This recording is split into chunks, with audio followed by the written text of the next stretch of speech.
Hello everyone, कैसे हैं आप लोग? मस्त रहिए, एकदम खुश रहिए और लग करके हमें स्टडी करना है एकदम पेशेंस के साथ, एकदम नहीं घबराना है। पेशेंस के साथ लगिए और लग करके स्टडी करना है। जैसा कि हमने जो फर्स्ट वीडियो लेक्चर डिलीवर किया था उसमें हमने फंडामेंटल्स ऑफ बायोलॉजी के बारे में बताया था। और फंडामेंटल्स ऑफ बायोलॉजी में हमने सबसे पहले इंट्रोडक्शन के बारे में डिस्कस किया था। बताया था कि जब हम फंडामेंटल्स की बात करेंगे तो फंडामेंटल्स में हम तीन टॉपिक को कवर करते हैं। We will discuss about the fundamentals of biology, then we will discuss about the three topics. First one was the introduction, second is the biology as science of exception and third one is the why study biology। जैसा कि पहले lecture में हमने biology के introduction के बारे में बता दिया था कि बायोलॉजी क्या है। बायोलॉजी एक साइंस है। साइंस के बारे में बताया था कि साइंस एक लैटिन वर्ड से मिलकर बना है, साइंटिया से मिलकर बना है। साइंटिया का मतलब टू नो या नॉलेज होता है। सारी बातें बता दिए थे कि बायोलॉजी की कितनी ब्रांचेस होती हैं, किन फादर्स का कंट्रीब्यूशन है, इनका क्या नाम है, किन्होंने बुक्स का नाम भी मैंने बता दिया था, जो ऑलरेडी कुछ डेट्स मैंने बताया था, जो ऑलरेडी एग्जाम से पूछे जाते हैं। आज सेकंड लेक्चर है हमारा, सेकंड लेक्चर बायोलॉजी पे है और इसमें biology as science of exception. इसमें हम दो चीजों को कवर करेंगे, biology as science of exception and why study biology. Biology जो साइंस ऑफ एक्सेप्शन है, एक्सेप्शन का मतलब होता है अपवाद और अपवाद का मतलब होता है जो चीजें जो नेचुरल फिनोमेनन है, जो चीजें होनी चाहिए वो नहीं होती हैं। आखिर क्यों नहीं होती हैं? तो देयर आर सर्टेन रीजंस। यहां पे देखिए, due to evolution to various degrees, अलग अलग डिग्री पे इवोल्यूशन होने के कारण, due to evolution to various degrees and various direction, अलग अलग डिग्री के लेवल पे इवोल्यूशन होने के कारण, अलग अलग डायरेक्शन में इवोल्यूशन होने के कारण जो लिविंग ऑर्गेनिजम्स होते हैं shows a number of apparent exception। तो अलग अलग डिग्री के लेवल पे, अलग अलग डायरेक्शन के लेवल पे इवोल्यूशन होने के कारण, बताया था पिछले क्लास में, इवोल्यूशन जो होता है वो लैटिन वर्ड से मिलके बनता है और लैटिन वर्ड इवोल्वियर से मिलके बनता है और उस इवोल्वियर का मतलब होता है टू रोल, टू अनरोल या unfold. It means what is the definition of evolution? Evolution is defined as the unrolling और अनफोल्डिंग ऑफ द फैक्ट। या कोई भी सिंपल, कोई भी ऑर्गन है, कोई भी ऑर्गेनिज्म है, सिंपल से लेकर के कॉम्प्लेक्स या लेस डेवलप से मोर डेवलप में कन्वर्ट होता है with respect to the time, that is known as the evolution. ये बात हमने बता दिया था। तो एक्सेप्शन क्यों आया, कहां से आया? मैंने बताया कि इवोल्यूशन के दौरान या अलग अलग डायरेक्शन में इवोल्यूशन के दौरान जो लिविंग ऑर्गेनिजम्स होते हैं वो नंबर ऑफ एपरेंट यानी प्रोमिनेंट एक्सेप्शन को शो करते हैं। ठीक है, तो व्हाट आर द एक्सेप्शन? वो कौन कौन सी अपवाद हैं हमारे जीव विज्ञान में, जंतु विज्ञान में, उसको हम देखेंगे। तो पहला है, पहला एक्सेप्शन की हम बात करते हैं।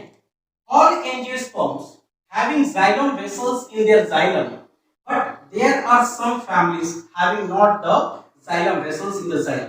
हम जानते हैं कि जितने भी एंजियोस्पर्म, जैसे हम किंगडम प्लांटी होता है, प्लांट किंगडम होता है, उसको 5 ग्रुप में क्लासिफाई करते हैं। एल्गी होता है, ब्रायोफाइटा होता है, टेरिडोफाइटा होता है, जिम्नोस्पर्म होता है, एंजियोस्पर्म्स होता है, आप लोग जानते हैं। लेकिन जितने भी एंजियोस्पर्म्स होते हैं उनके जाइलम में जाइलम वेसल्स होता है।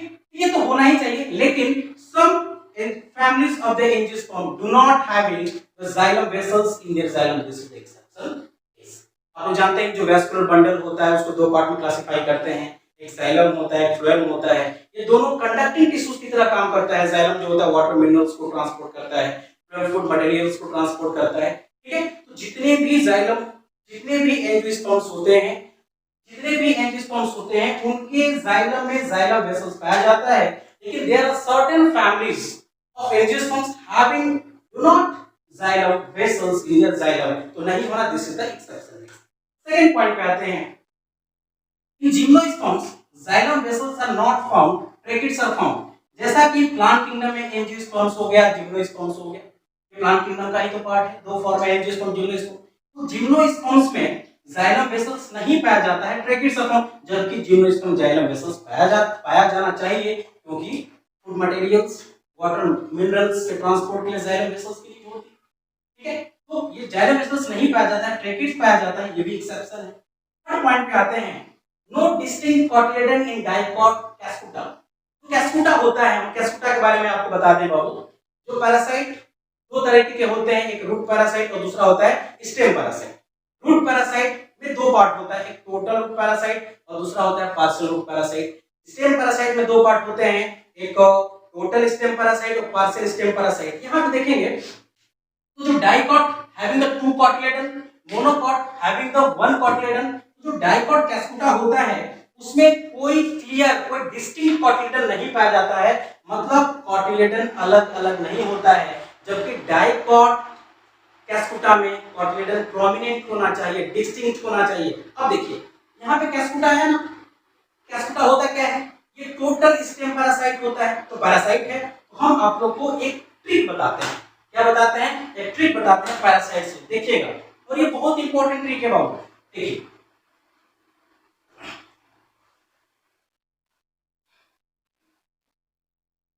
आप इस ट्रिक को एकदम टिप ऑफ टंग करेंगे क्योंकि ये बहुत इंपॉर्टेंट है। जैसे में जो भी पैरासाइट है, पैरासाइट, तो पैरासाइट का दो ट्रिक मैंने बताया, टू टाइप्स होता है। ये पैरासाइट या तो ये रूट पैरासाइट होगा या तो ये स्टेम पैरासाइट, स्टेम पैरासाइट, और दूसरा जो है रूट पैरासाइट। ठीक, रूट पैरासाइट को मैंने दो पार्ट में क्लासिफाई किया,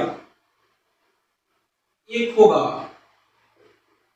टोटल रूट पैरासाइट और दूसरा होता है partial root parasite, partial root parasite. ठीक, स्टेम पैरासाइट की बात करेंगे तो इसको भी हम दो पार्ट में क्लासिफाई करते हैं, टोटल स्टेम पैरासाइट और दूसरा होता है पार्शियल स्टेम पैरासाइट। पार्शियल का मतलब इनकम्प्लीट, पूरे तरीके से डिपेंडेंट नहीं होगा। आप जानते हैं जैसे में हम लोग इकोलॉजी पढ़ते हैं तो इकोलॉजी में हम लोग पॉपुलेशन इंटरेक्शन के बारे में स्टडी करते हैं। तो पॉपुलेशन इंटरेक्शन में प्रेडेशन है, पैरासिटिज्म है, म्यूचुअलिज्म है, सिम्बियोसिस है, कॉमेंसलिज्म है, एमेंसलिज्म है, बहुत सारा टाइप का पॉपुलेशन इंटरेक्शन। पॉपुलेशन इंटरेक्शन का मतलब कोई एक स्पीशीज दूसरे स्पीशीज को कैसे इंटरेक्ट करता है, कैसे इन्फ्लुएंस करता है। तो उससे जो पैरासिटिज्म है, पैरासिटिज्म में जो रिलेशन होता है पैरासाइट और होस्ट के बीच में होता है, पैरासिटिज्म पैरासाइट और होस्ट, मतलब अगर देखा जाए तो जो पैरासाइट है किसी एक पर्टिकुलर होस्ट के ऊपर डिपेंडेंट होगा, parasite having the positive value and host having the negative value. ठीक है, तो यहाँ पे हमने देखा रूट पैरासाइट में दो होगा, total root parasite, partial root parasite. Stem में भी मैंने दो देखा, टोटल स्टेम पैरासाइट और partial stem parasite. Total stem parasite में हम बताते हैं, इसमें हम आपको तीन एग्जांपल बताएंगे। इसमें होता है ORB, टोटल स्टेम पैरासाइट में क्या होगा, ORB। इसमें बताया S²T, टोटल स्टेम पैरासाइट में देखिएगा इसमें होता है C, पार्शियल स्टेम पैरासाइट में LB। तो टोटल रूट पैरासाइट में तीन चीज, ORB, पार्शियल रूट पैरासाइट में S²T, टोटल स्टेम पैरासाइट में C और पार्शियल स्टेम पैरासाइट में LB। Total root parasite O का मतलब होता है ओराबैंकी, R फॉर होता है रेफ्लेसिया और B फॉर होता है बैलेनोफोरा। पार्शियल रूट पैरासाइट में देखा जाए इसमें भी मैंने तीन एग्जांपल बताया, स्ट्राइगा, सेंटेलम और एसियम। जो टोटल स्टेम पैरासाइट है इसको, इसमें मैंने एक एग्जांपल बताया कैस्कुटा।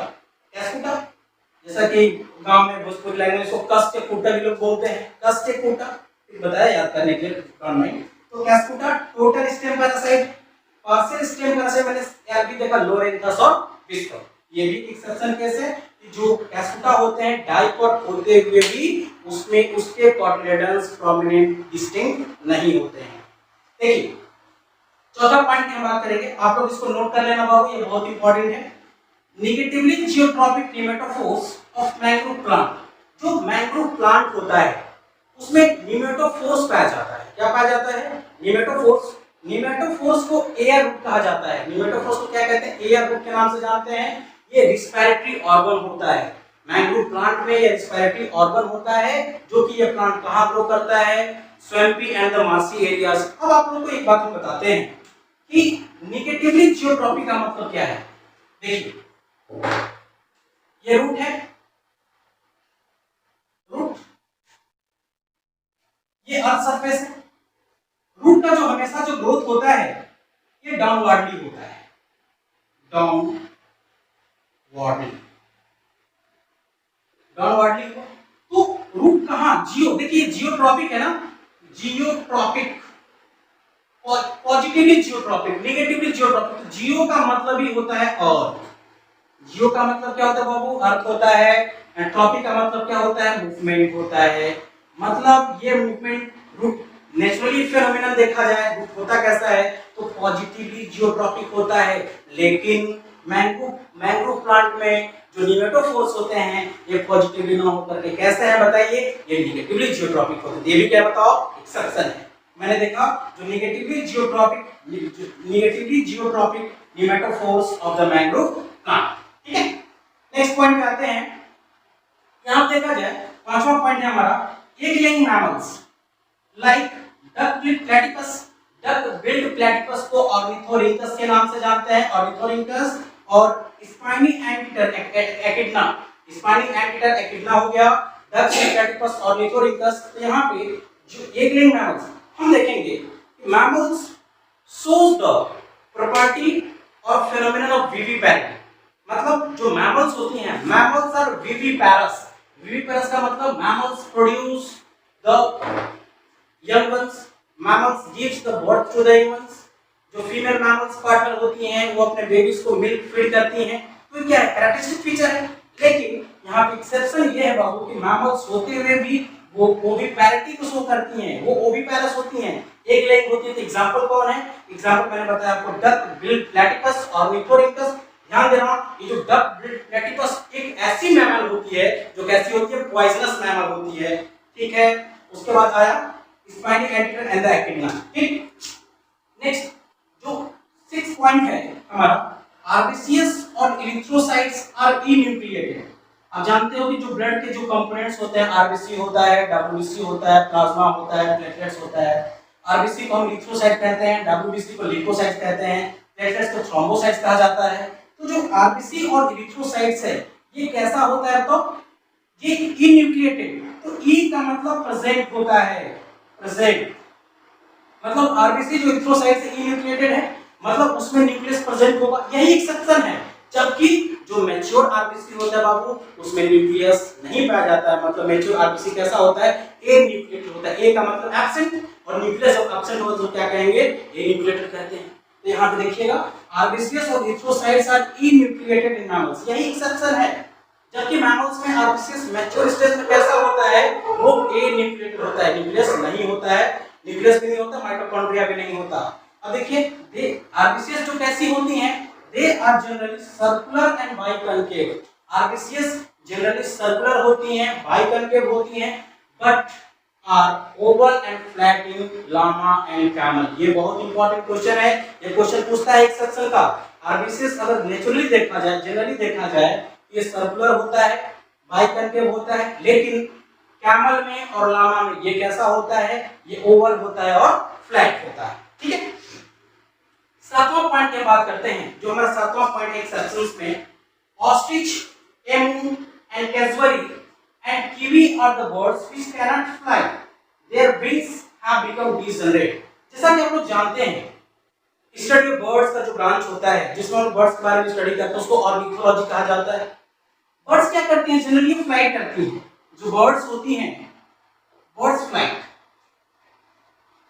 और इन्हीं बर्ड्स के फ्लाइट के लिए ही ब्लड में डिफरेंट टाइप्स ऑफ एडेप्टेशन पाया जाता है। जैसा कि जो बर्ड्स की जो यूरिनरी ब्लैडर होती है वो साइज में रिड्यूस्ड होती है, बर्ड्स में फीदर पाया जाता है, पंख पाए जाते हैं, बर्ड्स की जो बीक होती हैं वो पॉइंटेड होती हैं। क्यों, जो सरफेस के जो एयर का जो सरफेस फ्रिक्शन है, एयर का जो फ्रिक्शन उसको रिड्यूस करे, तो ये पॉइंटेड इन शेप होता है, प्रेजेंस ऑफ फीदर्स होता है, यूरिनरी ब्लैडर साइज में रिड्यूस्ड होती है क्योंकि वेट उनका कम हो। सबसे इंपॉर्टेंट बात कि बर्ड्स की जो बोन्स होती है ना, वो बर्ड्स की बोन्स न्यूमेटिक होती हैं, न्यूमेटिक। और न्यूमेटिक का मतलब होता है हॉलो बोन्स, हॉलो, और हॉलो का मतलब होता है खोखला। बर्ड्स की जो बोन्स होती है उसको न्यूमेटिक बोन्स कहा जाता है, बोन्स हॉलो होती हैं। इसलिए अब यहाँ देखिए, तो these are the properties which help for the flight of the birds. लेकिन there are certain examples of birds which do not fly. उसमें कौन कौन है? ऑस्ट्रिच है, एमो है, कैसुअरी है, कीवी है। ये बर्ड्स ऐसी होते हैं जो फ्लाइट नहीं कर सकती।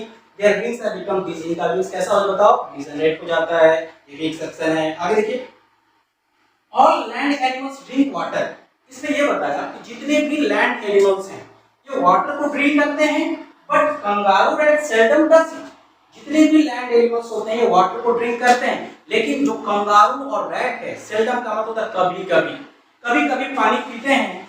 Does despite living in desert and eating on dry grass, जबकि ये कंगारू रैट और ये डेजर्ट एरिया में पाए जाते हैं, इनको तो पानी मैक्सिमम पीना चाहिए, जबकि ड्राई ग्रेन्स भी खाते हैं। लेकिन डेजर्ट में रहते हुए भी, ड्राई ग्रेन्स खाते हुए भी ये कभी-कभी लिटिल अमाउंट ऑफ वाटर को पीते हैं।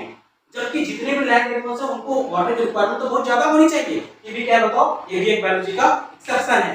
जैसे हम लोग पढ़ेंगे इकोलॉजी में, पहला पॉइंट हम डिस्कस करते हैं ऑर्गेनिज्म का पॉपुलेशन। बहुत जल्दी नेक्स्ट इकोलॉजी का भी लेक्चर हम डिलीवर करेंगे अलग अलग चैप्टर्स के ऊपर। अगर आपको कहीं लगे कि किसी चैप्टर में स्पेशली आपको नीड है तो आप हमें कमेंट बॉक्स में मेंशन कीजिएगा, हम उसके अकॉर्डिंग लेक्चर डिलीवर करेंगे। जो इकोलॉजी का फर्स्ट चैप्टर है ऑर्गेनिज्म एंड पॉपुलेशन में, उसमें एक टॉपिक आता है एडेप्टेशन। बाबू ये जो एडेप्टेशन होता है ना, तीन प्रकार का होता है: morphological adaptation, physiological adaptation and the behavioural adaptation. तो मॉर्फोलॉजिकल एडेप्टेशन में क्या होता है? कोई भी प्लांट है, ऑर्गेनिज्म से उसकी मॉर्फोलॉजी चेंज हो जाए, ठीक। फिजियोलॉजिकल एडेप्टेशन का मतलब उसकी फिजियोलॉजी चेंज हो जाए, ह्यूमन फिजियोलॉजी, जितनी भी लाइफ प्रोसेस है, मेटाबॉलिज्म है, वो सारा का सारा चेंज हो जाए, ठीक है। बिहेवियरल एडेप्टेशन, अपने आप को एडेप्ट करने के लिए, एडजस्ट करने के लिए, अगर हम अपने बिहेवियर से अपने आप को एडेप्ट करते हैं, एडजस्ट करते हैं किसी भी एडवर्स क्लाइमेटिक कंडीशन में, किसी भी एडवर्स एरिया में, that is the behavioural adaptation उसको बोलते हैं।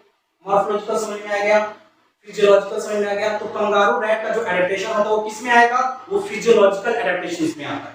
नेक्स्ट पॉइंट देखते हैं, ये तो हो गया। 9 जो पॉइंट है इसमें कह रहे हैं कि leaf venation is reticulate in dicot. सबसे पहले वो वेनेशन होता क्या चीज है, इसके बारे में आपको बताते हैं कि वेनेशन क्या होता है। What is the meaning of venation? Venation का मतलब होता है अरेंजमेंट ऑफ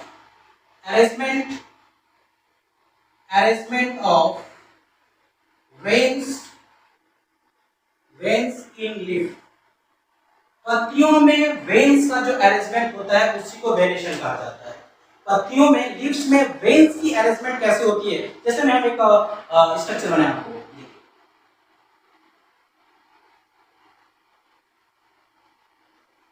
ठीक है।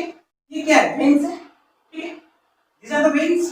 This is the midrib and this is the expanded part is known as the lamina.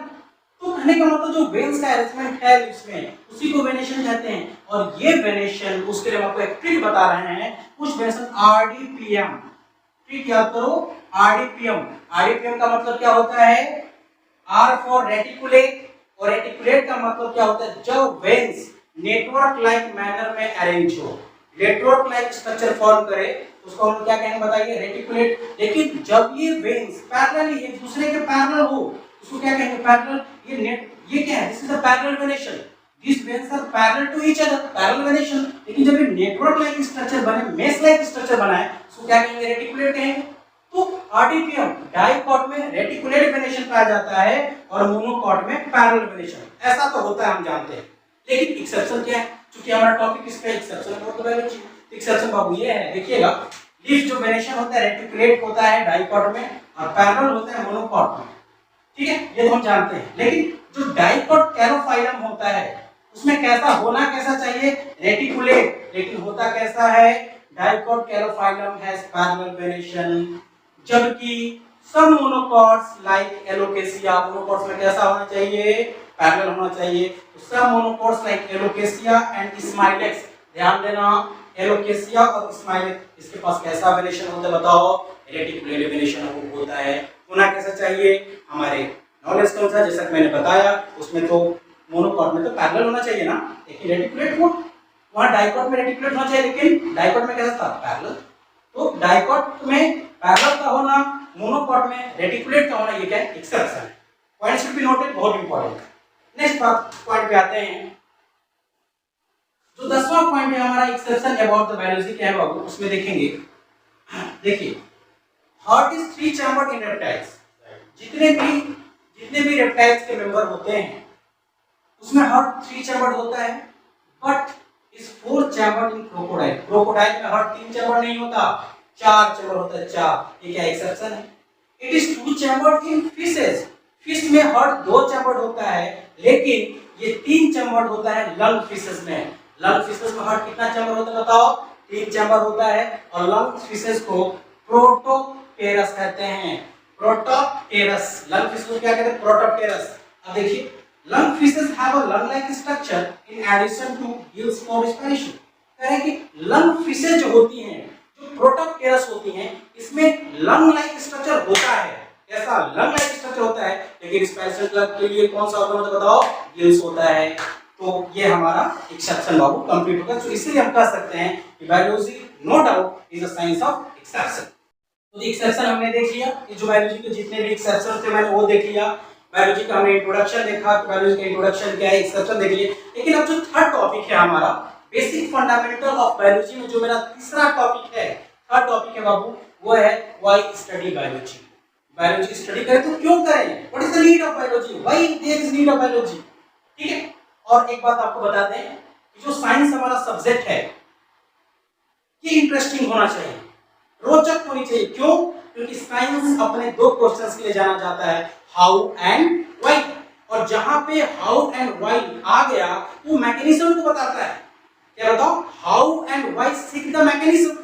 वो मैकेनिज्म कहां है? साइंस में है। तो यहां पे जानेंगे कि बायोलॉजी स्टडी करें तो क्यों करें। यहां पे कह रहे हैं, पहला पॉइंट हम देखेंगे, meeting our basic requirement of food, clothing and shelter. हमारी जो बेसिक रिक्वायरमेंट है, कहें तो रोटी, कपड़ा और मकान। फूड से हो गया, रोटी हमारा हो गया, क्लॉथिंग कपड़ा हो गया, शेल्टर क्या है? मकान हो गया। जो 3 ऐसे भी जानते हैं कि जीवन की 3 फंडामेंटल बेसिक जो नेसेसिटीज हैं वो 3 है, रोटी, कपड़ा और मकान। तो तीनों फूड के नेसेसिटीज को कंप्लीट करने के लिए, बेसिक रिक्वायरमेंट को कंप्लीट करने के लिए बायोलॉजी की स्टडी जरूरी है। क्लॉथिंग की स्टडी करने के लिए फाइबर, फैब्रिक्स और व्हाटएवर बी द थिंग्स, उसके लिए हमें बायोलॉजी की स्टडी करना है और शेल्टर के लिए करना है। ठीक। सेकंड है study of diseases and developing drugs for them.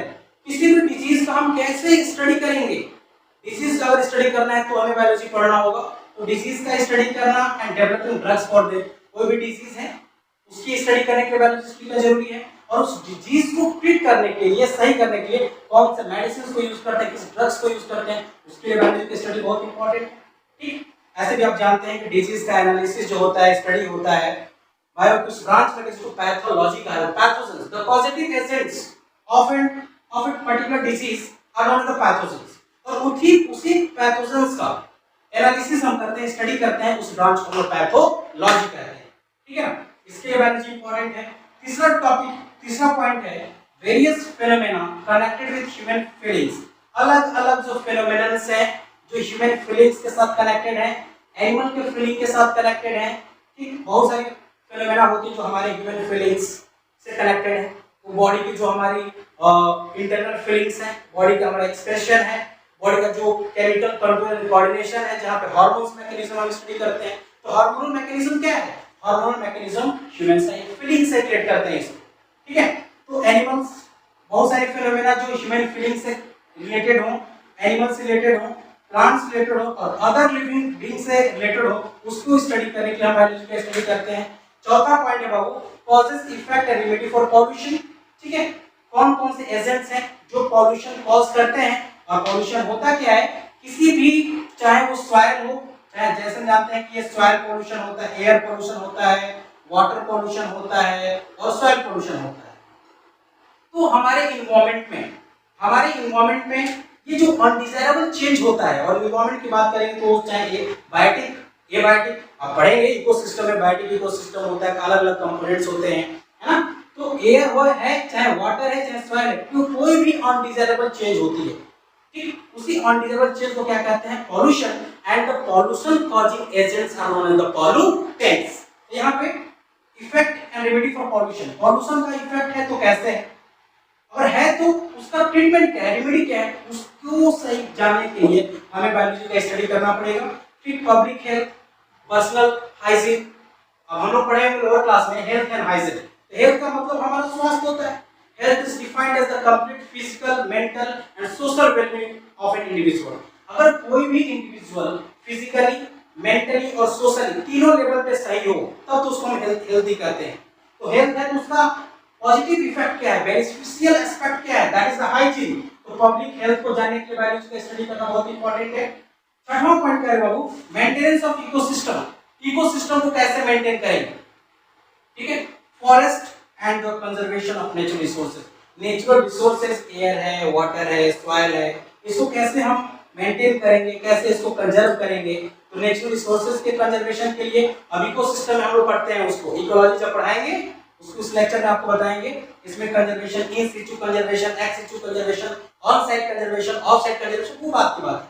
यहाँ पे मेंटेनेंस ऑफ इकोसिस्टम, इकोसिस्टम को मेंटेन करने के लिए, फॉरेस्ट को मेंटेन करने के लिए और कंजर्वेशन ऑफ नेचुरल रिसोर्सेज। बाबू इन सब point, this are the points जिसके थ्रू हमें बायोलॉजी का स्टडी करना बहुत इंपॉर्टेंट है। तो देखिए हमने बायोलॉजी का जो फंडामेंटल है उसमें हमने 3 टॉपिक को कवर किया। Introduction about biology, biology the science of exception, और तीसरा हमारा टॉपिक था why study biology. All the best. फिर हम नेक्स्ट क्लास में नेक्स्ट चैप्टर के टॉपिक के साथ मिलेंगे।